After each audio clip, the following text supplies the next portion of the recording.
Hey everybody, thank you for watching.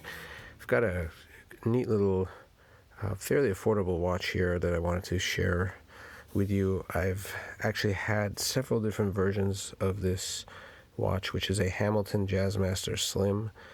I've had this in the black dial, silver dial, 43 millimeter, 40 millimeter, rose gold case, steel case, you name it. I've owned the different versions at different times. I wanted to share this one, which I think is probably the best of the bunch. As you can see here, it is true to its name, very slim.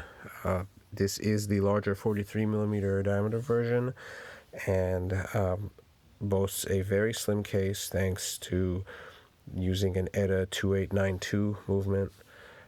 That's a little bit less common in the affordable range. There's a shot of the movement, which I find quite beautiful. I like what Hamilton used to do with their rotors. They've changed it a little bit from in the most recent watches I've seen. Still look great, but just something to note here. The design of this case back really helps highlight, how beautiful and thin this watch is, especially in an era where a lot of watches are unnecessarily thick. I truly enjoy wearing a watch like this because the thin case really makes a watch extra comfortable. And here it is on the wrist. Now, as I mentioned, it's a large 43 millimeters in diameter, 22 millimeter lugs, excuse me.